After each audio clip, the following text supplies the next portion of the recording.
What's up, guys? It's Ram. My name is Rambir. We're here at San Jose Barbell. We got some lifts going down. We got some Romanian deadlifts over there. What I wanted to talk about today was how to do the single leg Romanian deadlift and why to do it. So first of all, what is a single leg Romanian deadlift? You can use weight, you can not use weight. It's going to look something like this.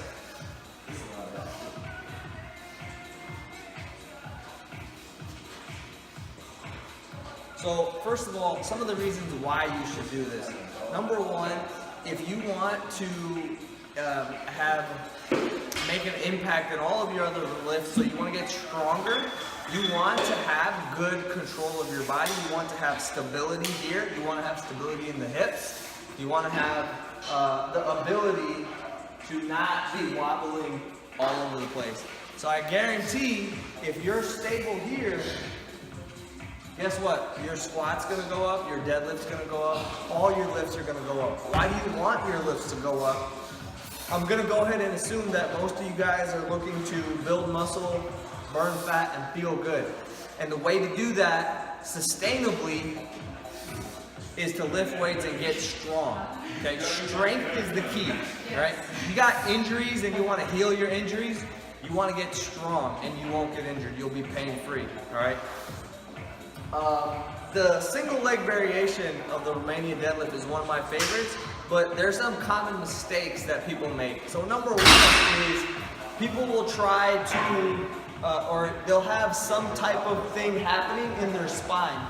So whether it's around of the back, or they'll start to go here, it looks good, and then they around the lower part of the back, right? Or when they start to go down, their hips are moving all over the place, or this hip moves up, all right? So we don't want any of that stuff to happen. First things first, I want to pull my rib cage down. I don't want to be here. Rib cage down, then I want to get tight. From here, I'll go nice and slow. I want to go to the point where I can still maintain that flat back, all right? So somebody might be able to go a little bit lower, that's fine, as long as nothing changes, okay? If that's difficult to do, don't use any weights yet. You don't need weights. You need to make the movement look good, all right? One common mistake, or this is more of a mindset thing, is people think that it's all about the weights. Yes, we want to get stronger and eventually lift more weights, because that means we're getting stronger, and that means we're going to be having a much easier time to burn fat, right? But the first priority is to make the movement or the exercise look beautiful, okay? So that is not only going to protect you from injury. You don't want to do this and your back is pounding and your hips are moving all over the place, because it's going to cause injury, right? So don't start adding weight if it's not smooth and controlled. But guess what? The safest lifts are the strongest lifts, all right? So if I get better at my technique in a squat, if I get better at my technique in a deadlift, number one, I'm safe, but number two, the weight that I can lift is going to continue to go up, all right? So that's a very important point. Remember that. The safest form and technique is the strongest form and technique, all right? Next thing is on why we should do this. There a lot of people have knee, ankle, hip, low back, shoulder things. All of this stuff is can be attributed to having a weak core, right? So if this part of my body can't give me stability, then guess what? Everything down the line will have to compensate, and that's where we end up with injury, right? So injury is basically what happens when your body can no longer compensate for your poor technique or your poor movement, okay? So what I would want to do if I'm going to use weights on this, again, emphasis is on make it look pretty.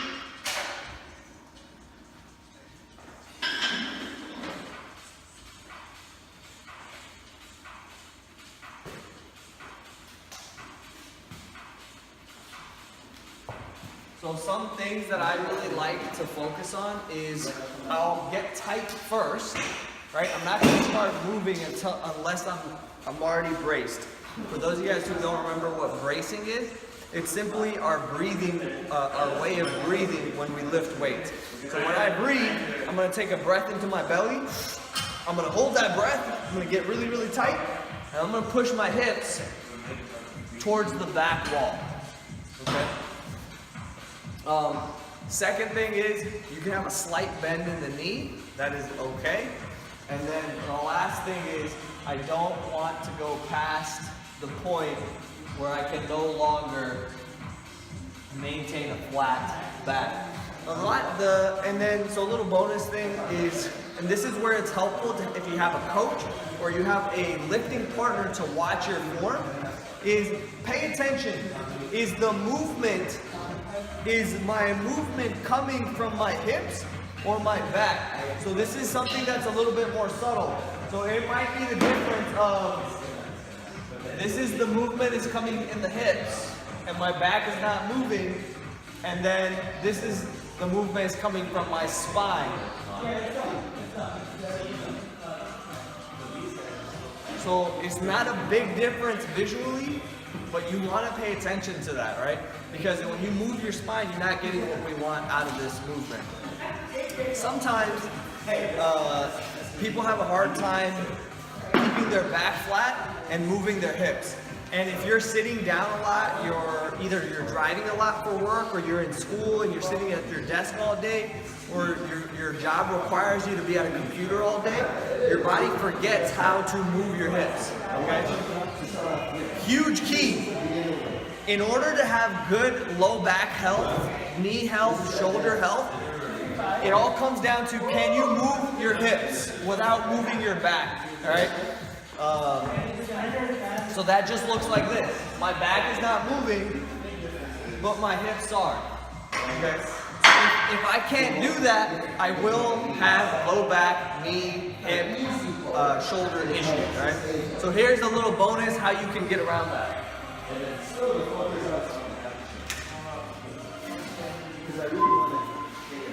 You will take any stick. This is a PVC pipe.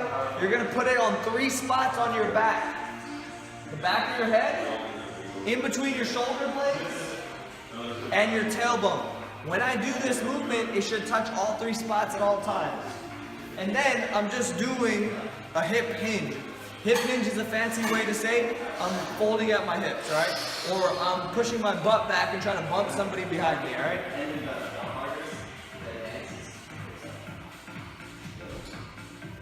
And just get a bunch of reps. If at any point you lose contact on any of those 3 spots, you'll be able to feel that now your back is not flat. Right?